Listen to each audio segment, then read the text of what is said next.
That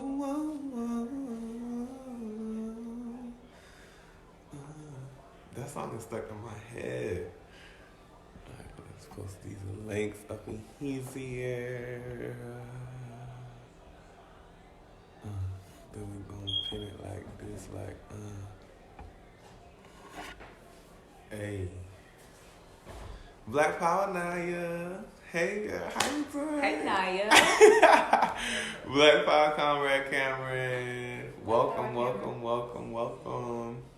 Black Power Comrade Diego. What's up, y'all? Happy Sunday. Happy Black Power Sunday. Black Power Sunday. I was about to say something else, but then my mind just went like, yeah. Get up in here. Yes, please put in the comments, #share when you have shared it.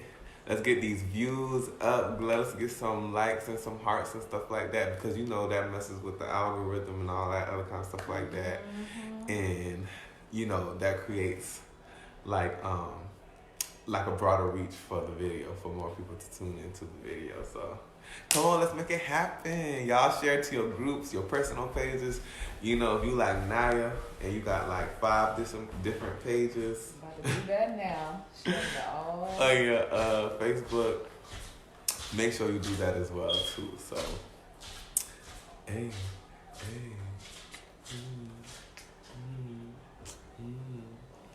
All right, let's go ahead and get this thing started. Welcome to the Revolutionary Book Trap with your boy Chief Dia and Chief Nyah.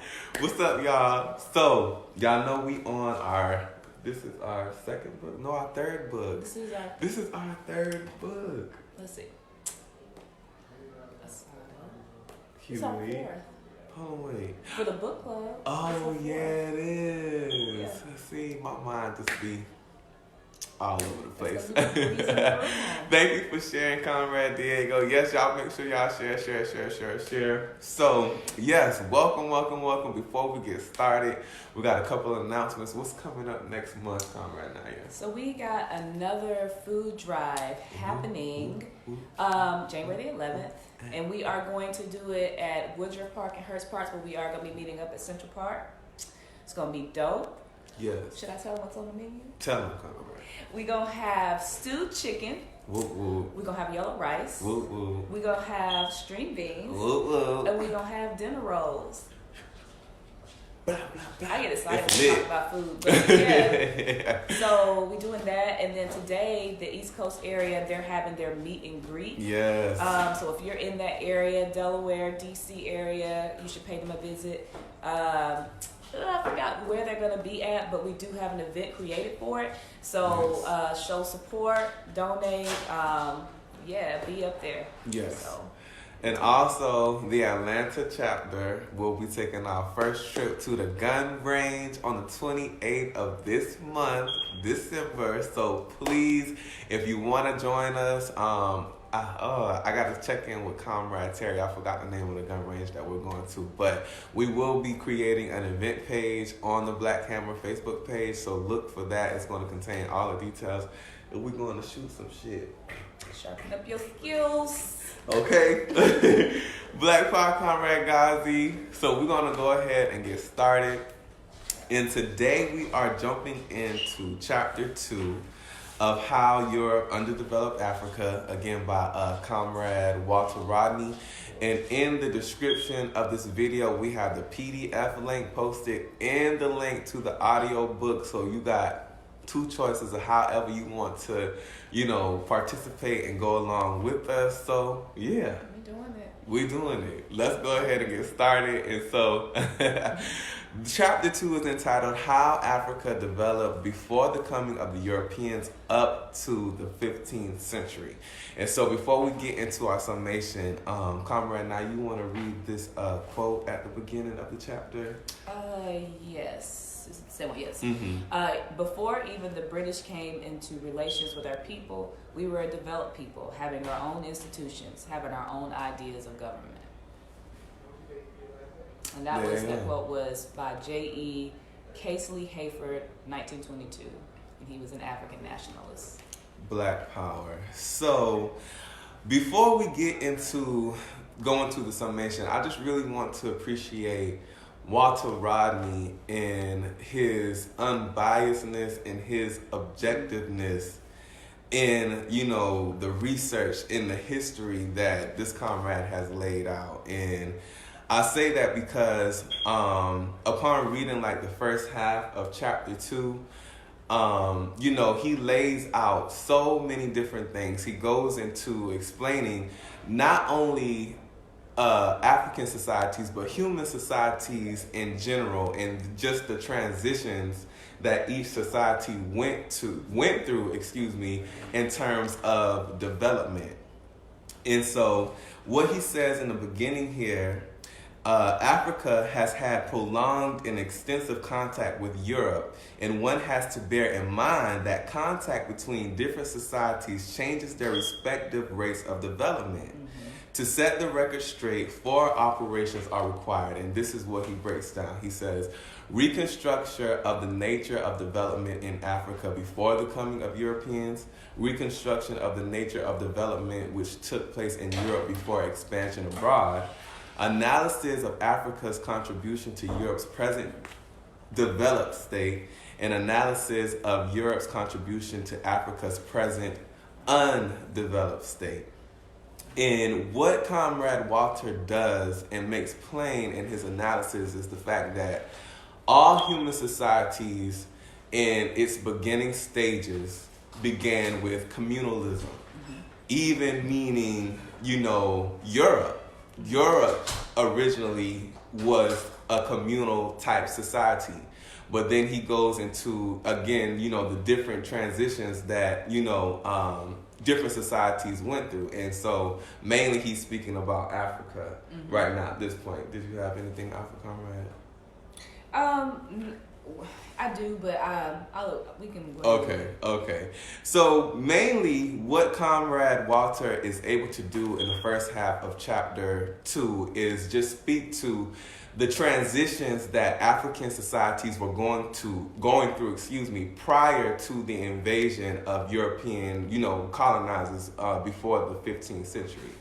And so what he makes clear is that when you speak about, civilizations in regards to, Europe and all of these white imperialist countries and how all of these white imperialist countries came into being, what he says is that, okay, let's start here. Mainly, this stems from a desire to make comparisons with Europe, quote-unquote, civilizations. This is not the context in which to evaluate so-called civilizations of Europe. It is enough to note the behavior of European capitalists from the epoch of slavery through colonialism, fascism, and genocidal wars in Asia and in Africa. So this is pretty much, and to me, I feel like it's kind of shady. It's shade. Because when you think of civilization, you think about, these great contributions that this nation of people have contributed to the world, like all of these glorious structures like schools, your government system, and all of these different things like that. But as he says, this so-called civilization of Europe came into being through colonialism, fascism, and genocidal wars. So, and that's just the thing, because you have to understand, white power, white imperialism has been able to determine what civilization means to us, as colonized and oppressed people, colonized and African people. So when you think of civilization, Europe becomes the blueprint, because you have all of these, so-called advancements. But then, as Comrade Walter says, again, all of these advancements came through colonialism, fascism, and genocide. So how can any of this truly be, considered a civilization? His next sentence says it all. Such barbarism causes suspicion to attach the use of the word civilization to describe Western Europe and North Africa. And if you look up, I'm somebody who likes to study the meaning of words and stuff like that, so I have no shame in saying that, if I'm reading and it's a word that I don't fully use a lot, I'll just look it up. Barbarism is just basically primitive, uncivilized way of living. You kill just to kill and to get what you want. Whereas civilization implies that you have a diplomatic way of handling things, trading, creating a dialectical relationship with other people that share the same planet or living space as you. And so I think he's highlighting, whereas Europeans say, well, we provided civilization to the majority of the world, and he's highlighting the dichotomy of that by saying it's actually a form of barbarism that they took to dominate the world. So, yeah, that was definitely shade. Yeah. And then also, like, another thing, I just want to back up and just appreciate Walter again, because he is there's no type of, how do you say, there's no watering down about, the history and the facts that he presents. And he definitely makes it known that even prior to, Europeans invading Africa, there were different, portions of Africa that were developed in contrast to other areas within Africa. And then from there, he just goes into laying out like the different factors that affected, the development of Africa prior to the Europeans, coming to attack us. And the first thing he lays out is religion, how religion had an effect upon our development, within Africa. And he says, religion is an aspect of the superstructure of a society deriving ultimately from the degree of control and understanding of the material world. However, when man thinks in religious terms, he starts with the ideal rather than the material world, which is beyond his comprehension. So that's just like, when we think of how, even in not only just in African societies, but in human societies in general, like you have religion, which is used to explain things that you cannot understand. Like, just like when we hear our grandparents say, when it's thunder and the lightning, that's God speaking. You need to be quiet and all those different, Stay off the phone. Yeah, turn off the TV and things of that nature. So, and then he continues, he says, this creates a non-scientific and metaphysical way of viewing the world, which often conflicts with the scientific materialist outlook and with the development of society. African ancestral religions were no better or worse than other religions as such, but by the end of feudalism, and this is when we begin to see, like the difference between Africa developing, its societies versus Europeans in developing their society. And he says, by the end of feudalism, Europeans began to narrow the area of human life in which religion and the church played a part. Religion ceased to dominate politics, geography, medicine. To free those things from religious restraints, it had to be argued that religion had its own sphere and that things of this world had their own secular place. This secularization of life speeded up the development of capitalism and later socialism. In contrast, in the period before the coming of whites, religion pervaded African life just as it pervaded life in other pre-feudal societies, such as the Maoris of Australia or the Afghans of Afghanistan to the Vikings of Scandinavia. So, as you can see, like, how Comrade Rodney breaks it down is that, so if we're praying to, say for example, being that, African life, was steeped in religion and spirituality, there was no scientific motivation for us to, to create, let's see. So we understand that there's natural disasters that happen, all over the world. And of course, Africa is no exception from hurricanes and things of that nature. But when you put into context how an African would pray to an ancestor for protection against, this hurricane that may be coming versus, in Europe where they would say, okay, well, we need to assess the material conditions and then create, these institutions that may provide some form of protection.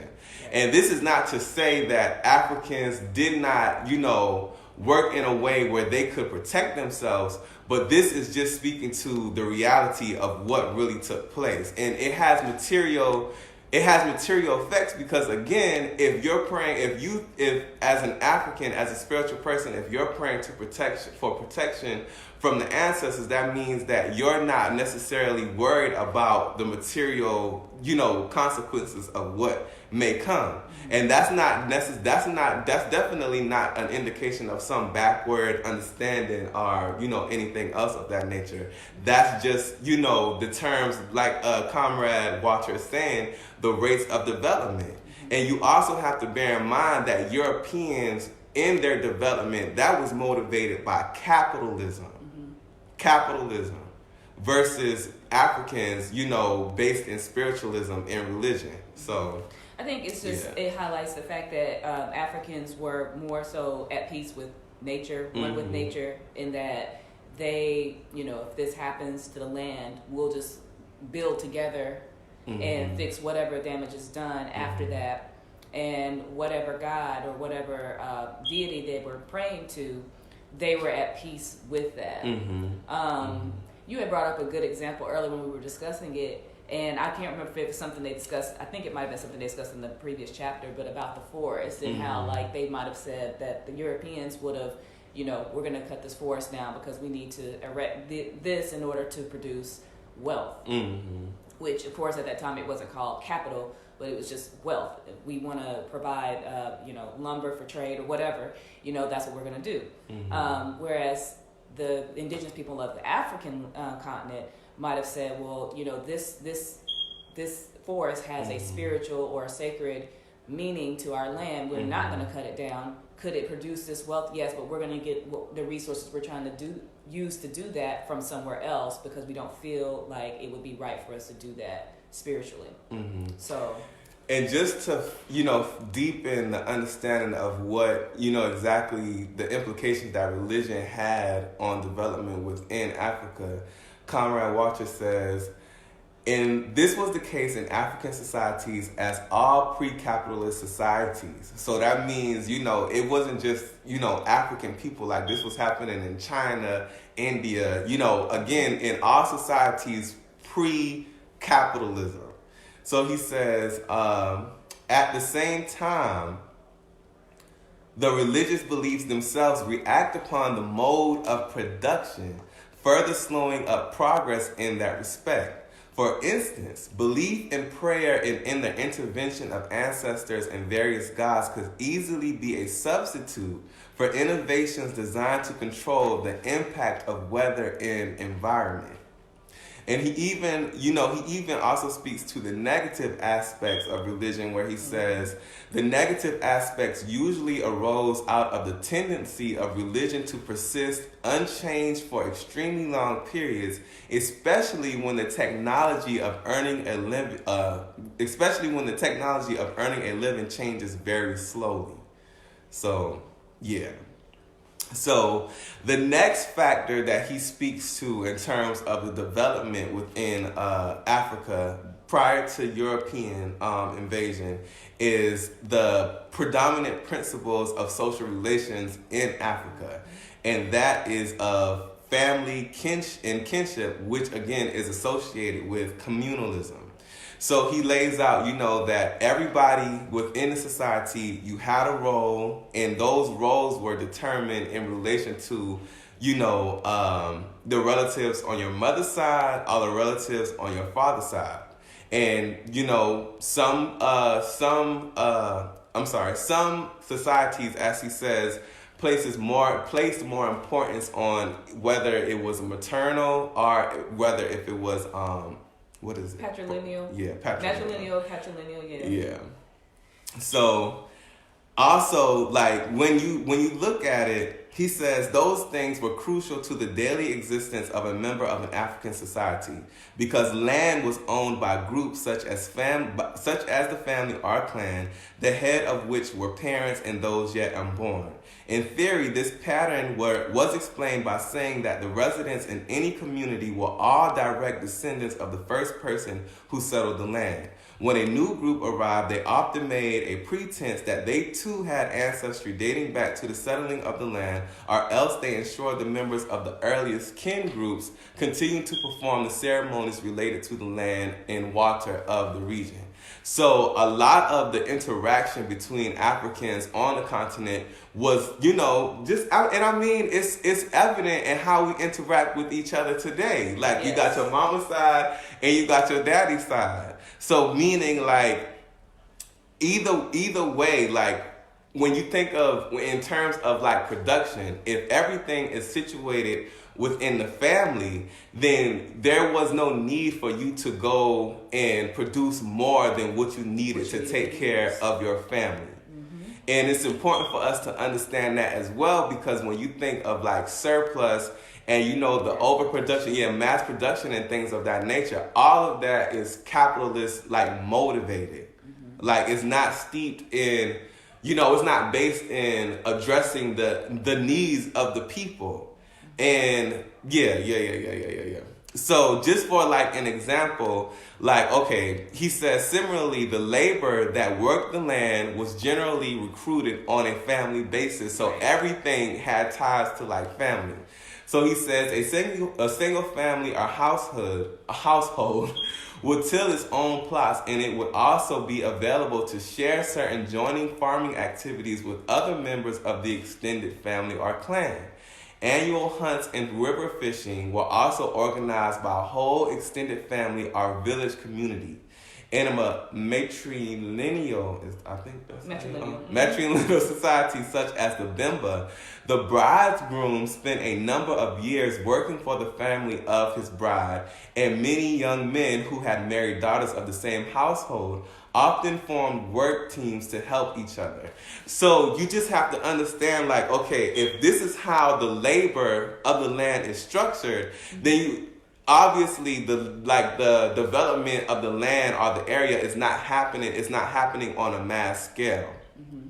And again, you have to be careful with that understanding, because this is Europe and white imperialism. This is how they have been able to determine what is developed and what is underdeveloped. So, for example, if all of Africa, isn't, developing, like, different technologies or different things of that nature, that's a measure of them being, backwards, uncivilized, and things of that nature. But to apply that type of general assessment is incorrect, because you have to take into account, like, all of the different structures that existed at that time within Africa before, slavery and things of that nature. So, yeah. Well, I just want to remind people, if you guys have something that stood out to you in the chapter, please put it in the comments, because we want to hear what you have to say. We want this to be a discussion. Mm-hmm. There's a lot of information, especially, like, I would really like to hear more about what people think, especially as we see, Black people in the U.S. colony today, and some of those things that have even remained, like my comrade was saying just now, like, the things that we do now a lot of things are based on our kin or our family structures. I do feel like those types of things have continuously been attacked and are still being attacked today. We a lot of us have a more individualized mindset in that, well, I'm gonna do for me and mine, and even our especially, like, extended family relationships, those are not as valued as they once were. But that is something that has somehow remained evident even in our civilization today, and I really like that he studied and underlined this for us. Yeah, and then, like, an even more, like, direct example of how he's like, the family ties and the kinship affect, the modes of production in Africa. He says, in both those examples, the right of the father-in-law to acquire labor and the obligations of the son-in-law to give labor were based on kinship. This can be contrasted with capitalism, where money buys labor, and with feudalism, where the serfs provide labor in order to have access to a portion of land which belongs to the landlord.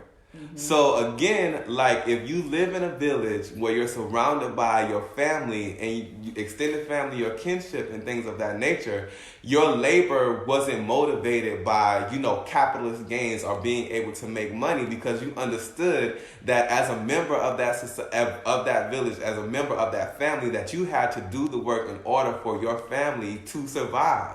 So it wasn't anything that was built on, again, like capitalism. Yeah, I appreciate that too, because he keeps bringing it up again, but basically the African way of the land was not at the expense of anybody else. Whereas what Europeans brought about was at the, somebody basically benefits off of the labor of many. And that's just exploitation. Yeah. So I really appreciate that, because he says somewhere in here that in this particular chapter that communalism was where everybody could access the land, everybody got the benefit of the food, everybody got the benefit. There was nobody that gained the overall benefit at the expense of others, and I just think that's something we really need to internalize. Yeah. And then also he says, in all African societies during the early epoch, the individual at every stage of life had a series of duties and obligations to others in the society, as well as a set of rights, namely things that he or she could expect or demand from other individuals. Age was a most important factor determining the extent of right and obligations. That's why, it's so important that we see that even now and today, the respect of the elders, to respect, African sisters and brothers that are older than you. The oldest members of the society were highly respected and usually in authority. And the idea of seniority through age was reflected in the presence of age grades and age sets in many African societies. Circumcision meant initiation into the society and into adulthood. From that moment, a man was placed with others in his own age group, and a woman likewise. Usually, there were at least 3 age groups corresponding roughly to the young, the middle-aged, and the old. So again, Comrade Rodney is laying all of these things out to give us an understanding of how the modes of production worked in African society. And he even goes on to say that in large parts of Europe, when communalism broke down, it gave way to widespread slavery as a new form in which labor was mobilized. Versus African societies, when again, the labor was organized out of necessity, out of need, not of capitalist gain.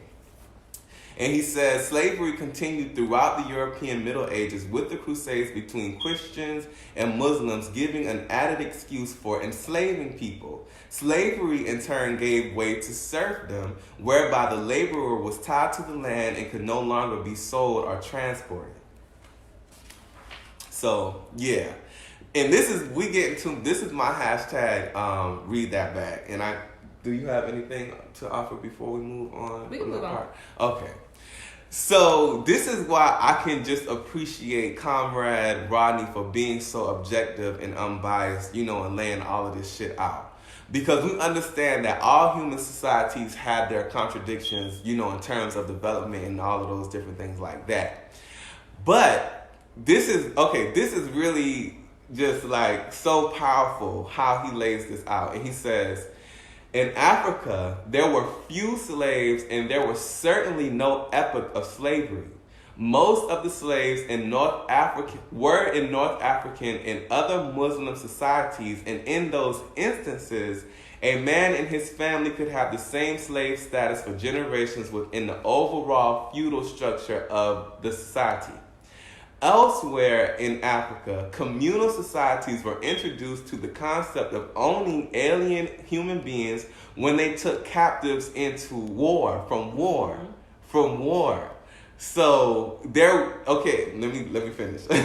At first, those captives were in a very disadvantaged position comparable to that of slaves, but very rapidly Captives or their offsprings became ordinary members of the society because there was no scope for the perpetual exploitation of man by man in a context that was neither feudal nor capitalist. Wow. Like, how powerful is that? The fact that it was more like, okay, you know, even in a situation of war, the captive had the ability to become a whole person or whole functioning citizen in that society without, for the rest of their lives or for generations, being held and coerced into labor. I mean, like, the proof is in the pudding. And he even says, in Africa, after the communal stage, there was no epoch of slavery arising out of internal evolution. So this is even speaking to before, again, them white-ass settlers left their little rock in Europe and came to Africa to enslave us. And I think this is something that people with the mindset that, you know, in Africa there was slavery, you had slavery or, you know, that type of thing. This is what you need to really study because it was not in the same aspect as the chattel slavery that Africans were subjected to under European rule. We have a comment from Sid who says, today's America would be chaos with socialism. And you know what? To an extent, that's right. That is true. Because, I mean, America as it stands now is a capitalist society. It's a capitalist institution.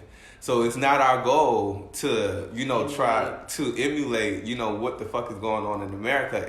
Our goal is to overturn that shit so the indigenous people of this land can create their own socialist government in their own practices of socialism. So he also Sid also said he said a couple of things before that I wanted to read. He said within most social groups there are the greedy and the most manipulative. Someone or some people will always be in control. Everyone will not benefit. Everyone will never agree. And then he also said those societies were inhuman only allowed some rights based on generational status, like that of the caste system of India, which he actually mentions caste. He speaks to that in African civilization as well.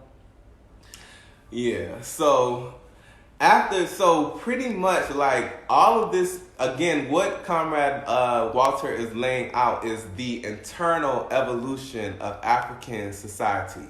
So that means, you know, like the gradual progression of transitions, you know, of history of African society.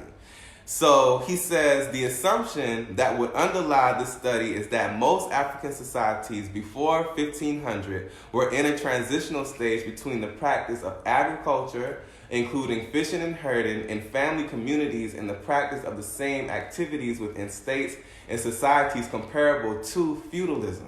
So pretty much he's saying, again, there was no, like, how Europe was able to transition from feudalism to capitalism was based on the strength of slavery.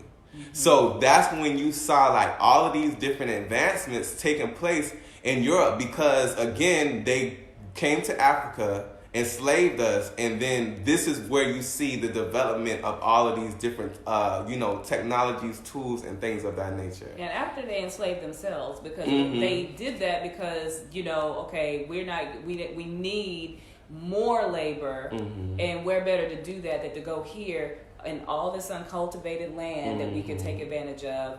And we need to get this out of we want our land to be further developed. Let's use these slaves here and pull them into it and, you know, get out of this ourselves. I mean, it's really important to understand that, because even where he's saying here about there were some societies in Africa that were comparable to feudalism, and that totally bypassed the system of slavery altogether. So right, and he furthers that point, by saying, thus under communalism there were no classes and there was equal access to land and equality in distribution at a low level of technology and production. So meaning even without the advancements that you saw in Europe that again came as a consequence of slavery, there was still equal access to land and, you know, equality in distribution. So therefore there was no there was no motivation, for Africans to act in a way to, exploit each other. Sid asks, in all honesty, look at Africa today. Have they come together as a people of an entire continent? Something new has to be attempted. But Sid, you also have to understand that Africa, the continent of Africa, is under colonial rule. Mm-hmm. The borders that are there now are colonial erected borders. Mm-hmm. Most of the societies or the countries that you would find in Africa today, they don't go by their indigenous societal rules that were implemented thousands of years ago or hundreds of years ago. And so you can't really take what Africa looks like today, since it has been under colonial rule and is still under colonial rule, and say this is the example of what we should be looking at and what it means to have it. This is the model. What everything has been infected by colonialism, Europeanism. It's not. That's why it's like even going to Africa today. I'm sure there are places in Africa that have been less affected by European rule or colonialism. However, the mass scale of it, all of your borders, they don't even speak their indigenous languages. They speak French. They speak whatever else. They speak English. So that is very evident of the fact that colonialism still it has infected every bit of where indigenous and African people are on the planet today. Mm-hmm. And when you look at like any of these so-called, governments within Africa, all of those are puppet regimes that have been, put in place by white power, by white imperialism. Mm-hmm. So, yeah. So continuing, so just understanding that this whole Walter Rodney does say that feudalism, in some African societies, they did reach feudalism, but it was very, very few societies. And he says, so long as the feudal state was still in the making, elements that were communal coexisted with elements that were feudal and with some peculiarities due to African conditions. The transition was also characterized by a variety of social formations. There were pastoralists and cultivators, fishing societies and trading societies, raiders and nomads. They were all being progressively drawn into a relationship with the land, with each other, and with the state through the expansion of productive forces in the network of distribution. And just reading that passage makes me think, no matter at the rate, that Africa was developing, if it was slow or whatever, but what we have to understand is that Europe robbed us of the opportunity to see what transition would really look like from, the places that, as we could see, because again, it's already understood that we didn't transition from communalism into slavery, but we weren't given an opportunity to see again what that transition would take, what it would transform into because of the interruption of our way of life by, the colonizer. I want to, because Sid had another comment. And the comment says Africa had a slave system, which we just refuted that in this book that we just read. Had a slave system and an inhuman way of treating its own people based on even the primitive tribal system, that it was not a system that most people of non-third world citizens would agree with. I need to challenge you there, Sid. Where are you finding that information? Are you finding that information given to you by some Europeanized book or dialogue? I'm trying to understand, because here we are reading this book, which is challenging all of that. This is backed by not challenging, just destroy that whole notion. It's a lie. So I need to know where you're getting your information from, because that's the same narrative that would say that Africans sold their own people into slavery and they were complicit in why we're in the condition that we're in now. So I want to know where you're getting your information from, because here we are discussing this in as diplomatic and in intellectual ways we can. We're trying to develop a narrative that supports us rebuilding ourselves as a people. And we can't do that with the hatred of where we came from. We can't do that without trying to learn and sift through the lies that we've been fed. about what Africa was before Europe invaded and committed genocide on that land. So I do want to know where you're getting your information from, and maybe we can discuss that. Observable history and current events. I just got in here, observable history and current events. Okay, but we all also understand that colonialism is the reason why the world is where it is today. So, I mean, like all research, and to be honest, if it's not conducted in a revolutionary way in order to place, because you can't, current events and what he said, objectable He said history? just observable history.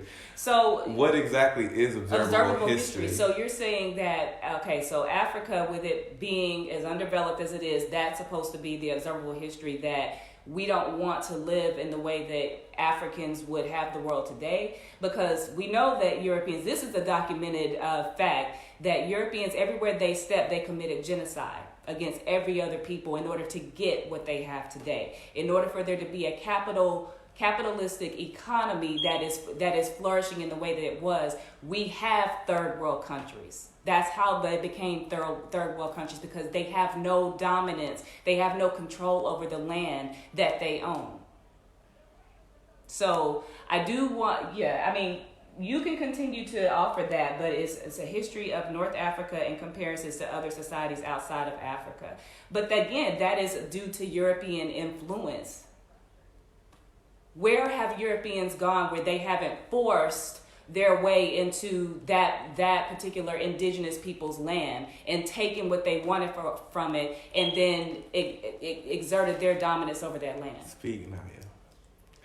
And I just want to say this, what he's raising about North Africa, even Comrade Walter speaks to that later on in this chapter. We're not going to get to that today, but I mean, and then this is the last thing I'm going to say, and then we're going to move on. Yeah. Because first of all, we're dealing with the past 600 years of history that has been steeped in, again, like my comrade just said, colonialism and capitalism. And we live in a society where white imperialism has made it its job to rewrite history as we understand it.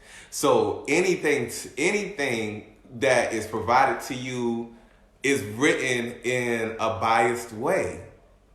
And if the research is not conducted in a revolutionary way, then it's not founded in objectivism. I guess that's what I'm trying to say.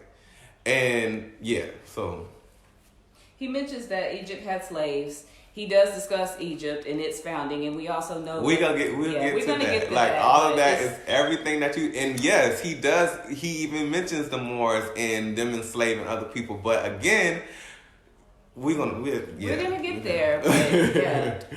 So further on in the chapter, this is, speaking of the transitions from communalism, to feudalism. He says, in feudal societies, there were clashes between the landlord and peasants, and later on between the landlord and merchant classes. Mm-hmm. Under capitalism, the principal class contradiction inside of Europe was between the proletariat and the bourgeoisie. Those hostile class relations provided the motive force within the respective societies. This is the difference, and now he's going to speak to the difference between what we see in European societies versus African societies. Pay attention.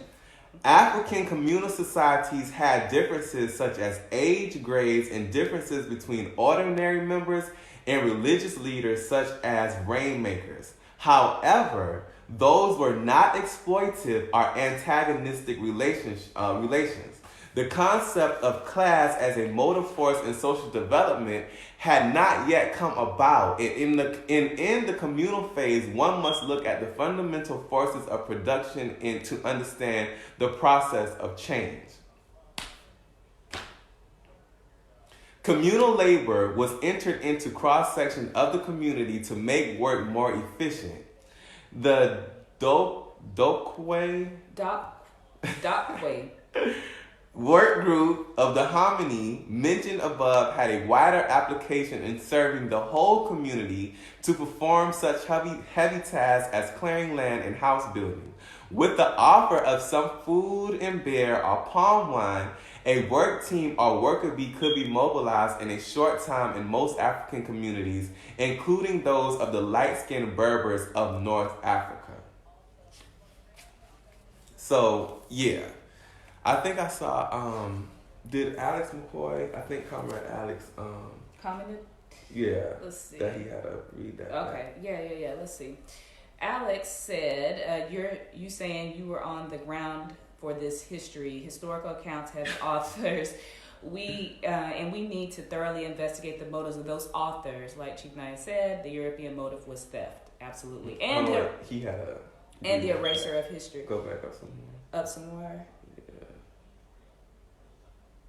Oh, yeah, it's way back there. Sorry, Alex. When an outsider comes into new ecological system, even if he is more skilled, he does not necessarily function as effectively as those who have familiarized themselves with the environment over centuries. Absolutely. Black power.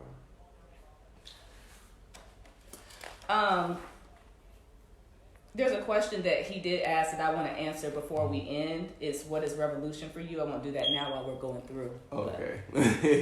And I want to know your answer. If you could go ahead and post your answer, I would like to see that. Yeah. What is revolution for you? So continuing on in the chapter, Comrade Walter goes on to speak about, production and the change in the productive forces. So when in the breakdown he says, the first prerequisite for mastery of the environment is knowledge of that environment. By the 15th century, Africans everywhere had arrived at a considerable understanding of the total ecology of the soils, climate, animals, plants, and their multiple interrelationships. Right. The practical application of this lay in the need to trap animals, to build houses, to make utensils, to find medicine, and above all, to devise systems of agriculture. In the centuries before the contact with Europeans, the overwhelmingly dominant activity in Africa was agriculture. In all the settlement agricultural communities, people observed the peculiarity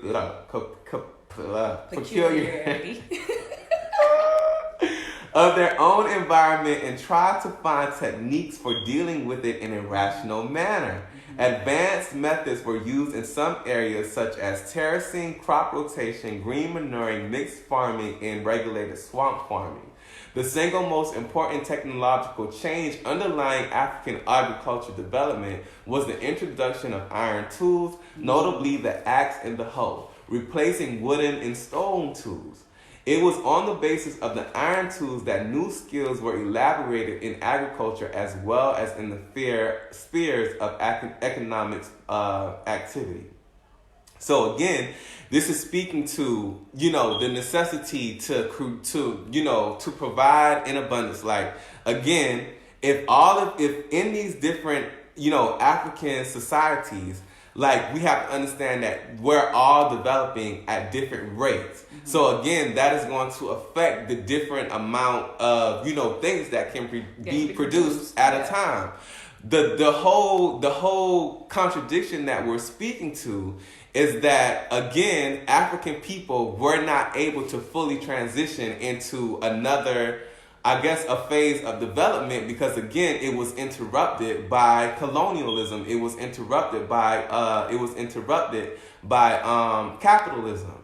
And another weakness that Comrade Walter points out is that he says the weakness in Africa seemed to have been the lack of a professional interest in acquiring more scientific knowledge and in devising tools to lighten the load of labor, as well as to transform hostile environments into areas suitable for human activity. As far as agriculture in Europe was concerned, this professionalism was undertaken by the class with a vested interest in the land, namely the feudalist landlords and later the capitalist farmers. So again, all of this expansion this so-called expansion that you For see, the benefit of a few. The benefit of a few. The benefit of a ruling class. Not for the benefit of all. It was at the expense of all. And there was the benefit of the ruling class to set themselves up to dominate everything. The economy, the resources. That's why you have to work in the manner in which you do just to survive. Mm-hmm. And to even further what my comrade is saying, see, this is why niggas gotta read. You have to read, and you have to do your research, because other than that, you just making claims. And you buy into the narrative that's been fed to you. Exactly. To keep you in a position of just feeling like, okay, well, I have to do this. We have to go by what the powers that be say because that's what they say to do. Wow. And to even deepen what you just said, Comrade Nyah, he says, where a few people owned the land and the majority were tenants, this injustice at a particular stage of history allowed the few to concentrate on improving their land. In contrast, under communalism, every African was assured sufficient land to meet his own needs by virtue of being a member of a family or community. For that reason, and because land was relatively abundant, there were few social pressures or incentives for technical changes to increase productivity. So again, what we see in Europe and other white imperialist countries is not productivity that is done in a way to meet the needs of the community. Is done in a way to meet the needs of the few that controls the masses of the people.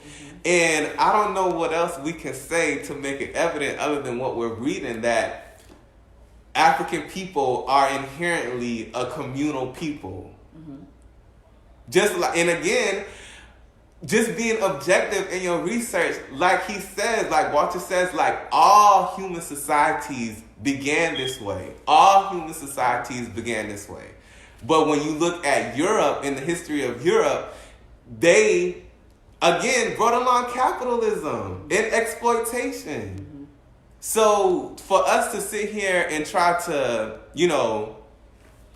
argue that Africa has slavery and, all of these different things, at no point in time are we saying that Africa did not have its own contradictions.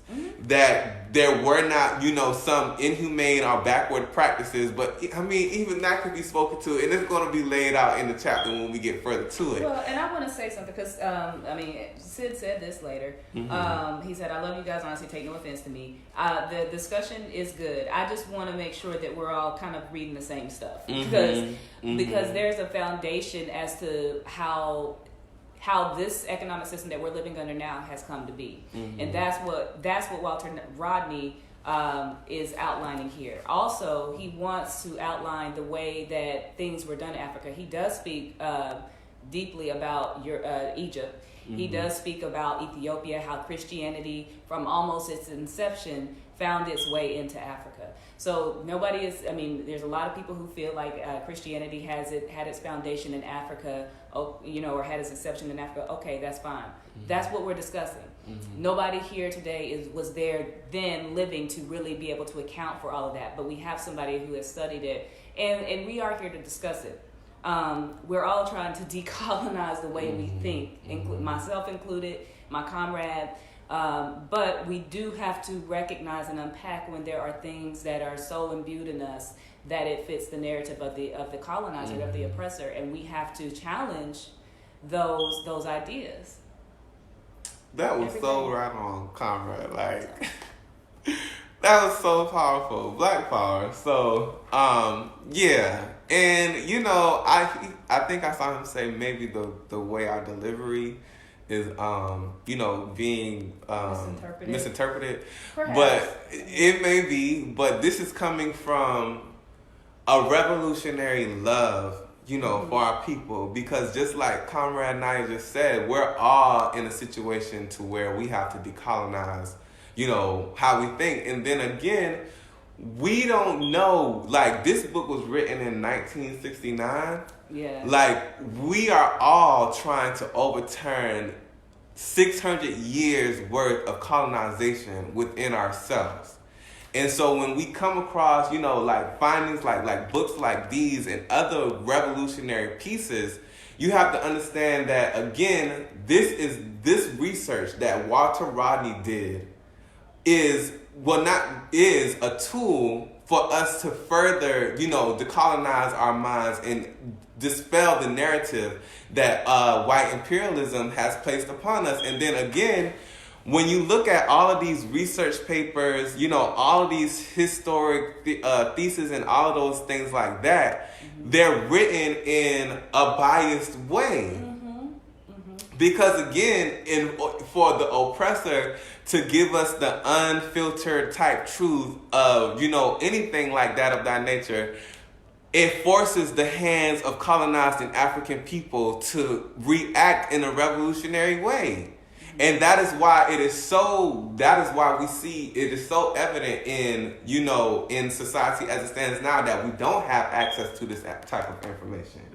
That even, I think I heard some, in a comment, I think somebody even said that this book is banned in some libraries. So you all, like Comrade Nyah just said, you always have to question where are you receiving your information from. And it shouldn't, I feel like white imperialism has, conditioned us in a way to where we don't question anything that is put out by white imperialism. Like, if they say it is so, it is so.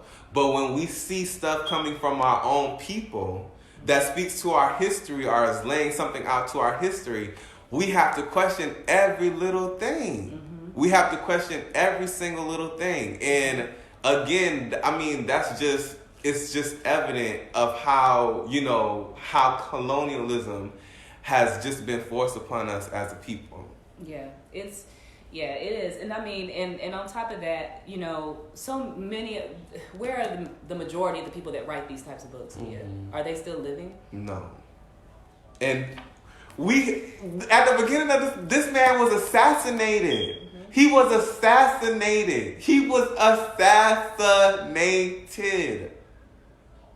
So what would be the point of taking the life of this brother if he was just giving us the history of Africa? Like, what would be the motivating forces to assassinate this African man for just putting out this information? Those are the types of questions that you have to ask yourself. And what is the benefit of us remaining uninformed?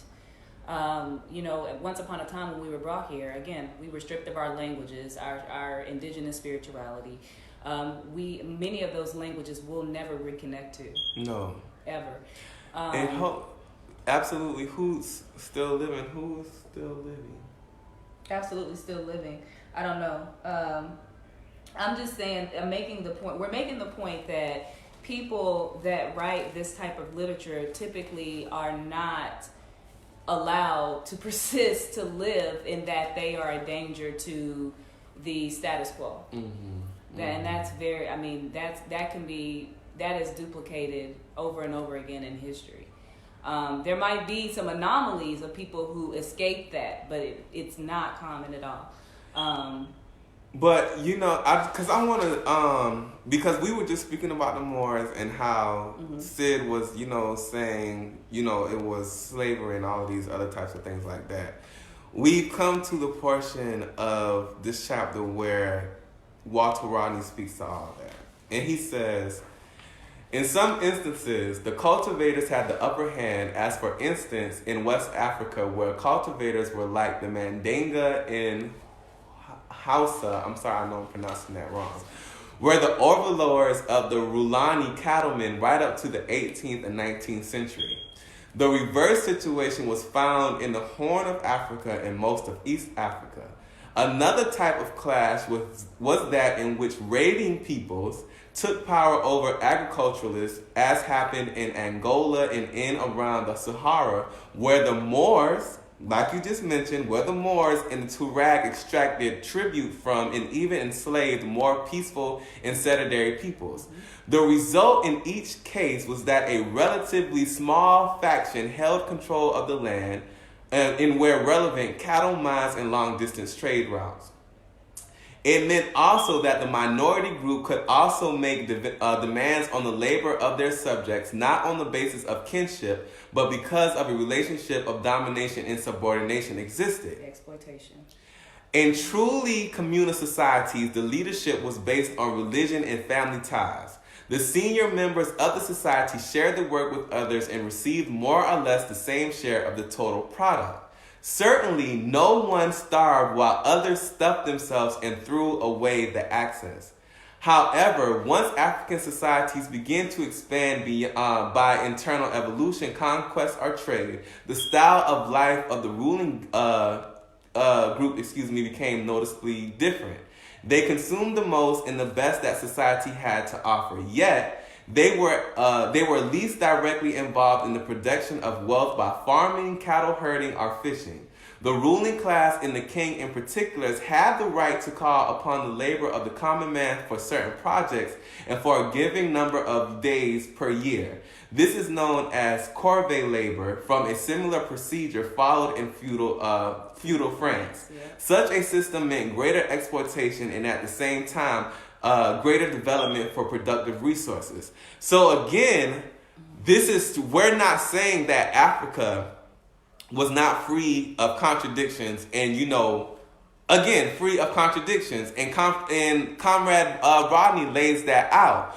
But what we have to internalize and understand is that it wasn't African people who created a whole global economy system such as capitalism out of slavery. Even if, and like he just said, if it was pockets in societies that had slavery, it was not used to usher in again a whole world economy that the rest of the world was dragged into by Europe in white imperialism. Right, because he mentions that also happened in pockets in Asia, in parts of Asia.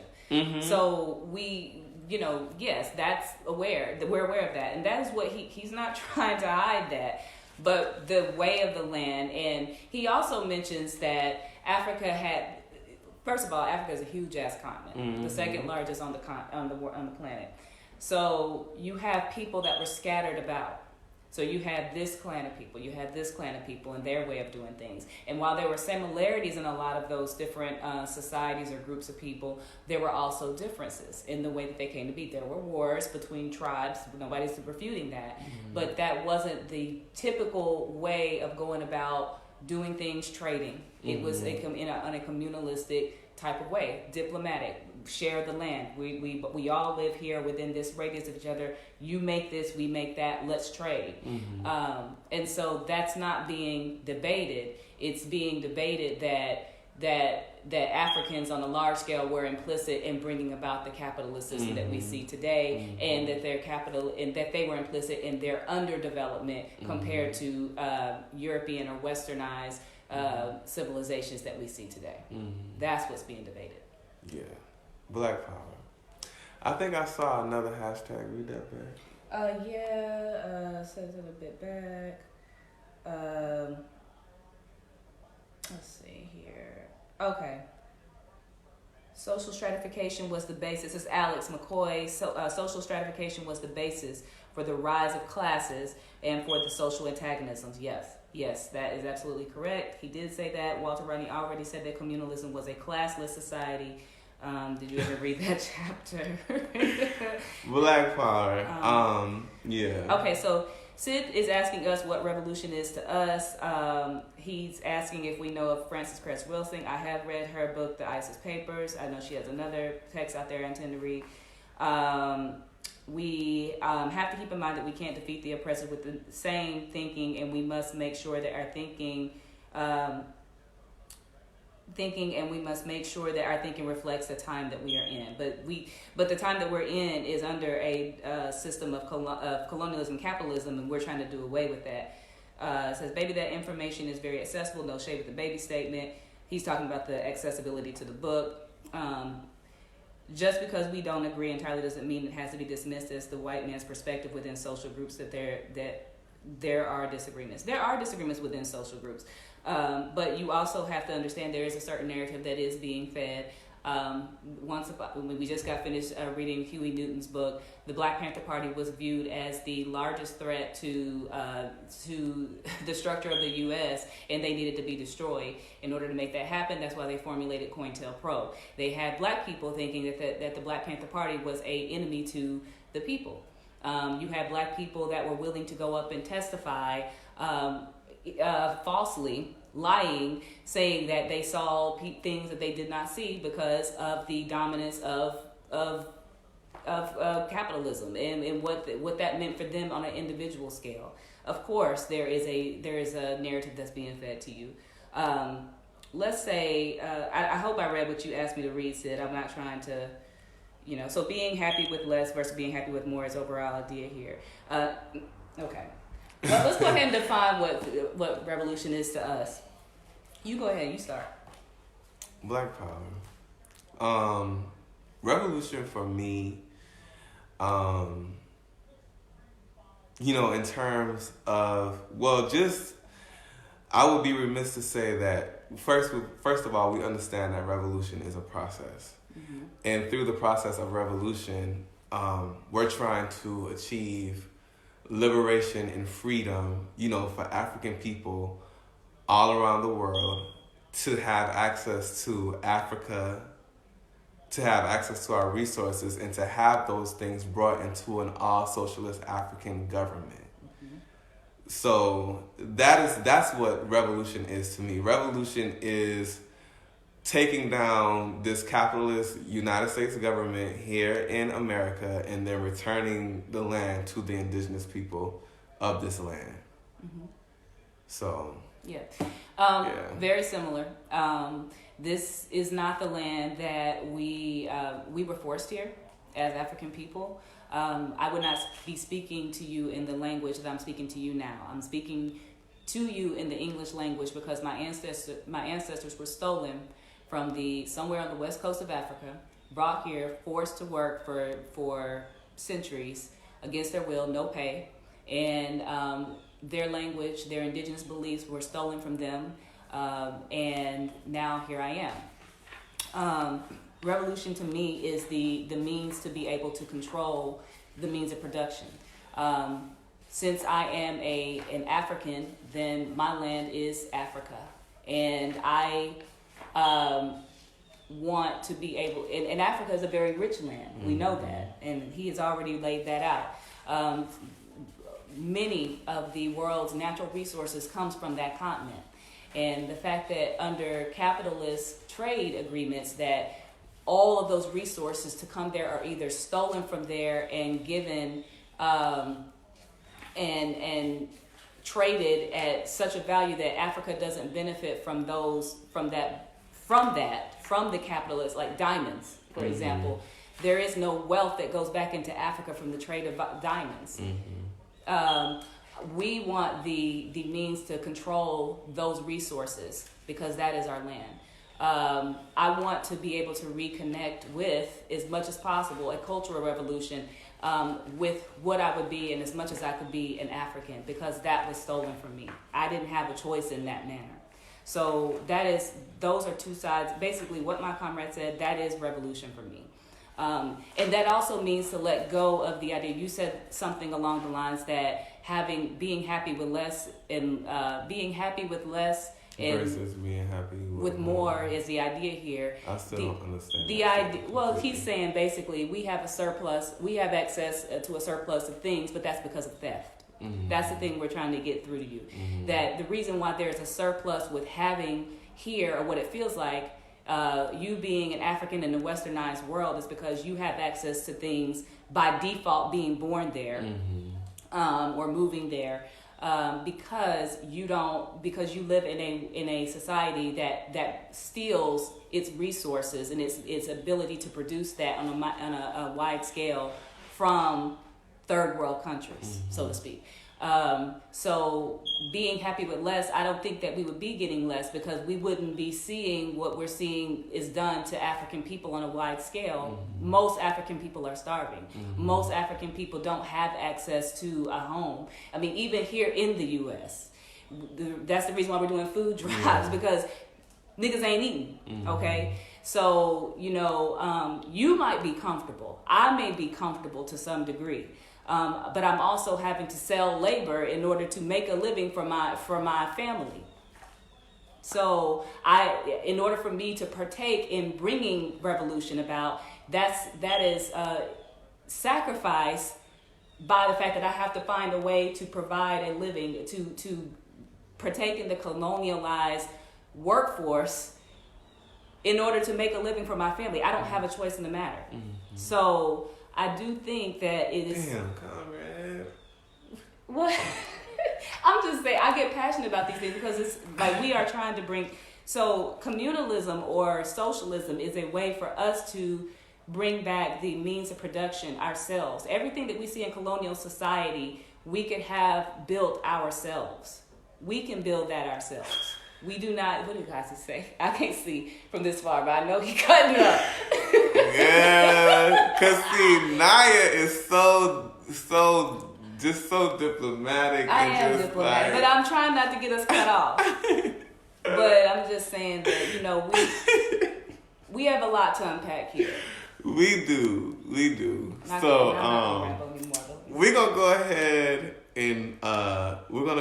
and close for today. And so our next reading assignment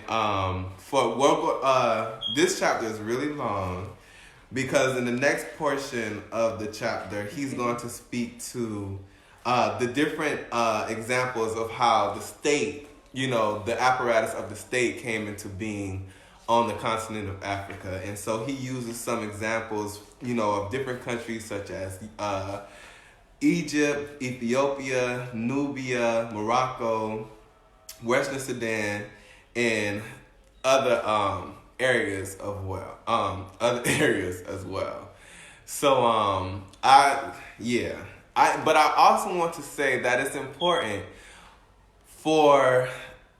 I really want comrades, don't come to the discussion, to just hear what myself and Comrade Nyah have to say. You have to participate in this discussion, and you have to read, because it's a lot of things that we weren't even able to speak to go into that Comrade Walter laid out, and it's just so extensive. It's really so extensive. So it's a lot. Some of it is worth going back and reading again, because mm-hmm. It's something that some of this is foreign concepts to us, but again, when you've been living in a capitalist society since you were born, and then the generations of people before you were also, my parents don't understand. This is totally foreign to them too. But this is the only way that we're going to get it, is by studying what those that came before us that were not afraid mm-hmm. to write this and study this and bring this to us, brought to us. And I refuse to allow their work to be given to us in vain. Mm-hmm. I refuse. So what our next reading assignment is going to be. Do they end of chapter 2? No, because girl, we'll be reading a while. Yes. We're going to read from some concrete examples, mm-hmm. beginning, and it starts with Egypt, all the way up until the interlacristan zone. Hold on a second, let me find that in my book. Oh, okay, I see. Mm-hmm. Okay. So again, we're going to read. We're going to be doing. We're going to read from some concrete examples up into the interlacristan zone. So that's going to be our next reading assignment. So please make sure you read. Bring your hashtag. Read that back, and let's have a great revolution. I really appreciate my comrades so much. Appreciate you. I appreciate my comrades. Yes, you need it. And Abdias. I'm sorry if I'm pronouncing your name wrong, but the PDF is in the description link, and we also have the link to the audio book in the description link as well. So if you don't want to read, you can listen to it. If you don't want to listen to it, you can read it. Okay. We just want you in this discussion because it's so important that we get this information one way or the other. Yeah. So.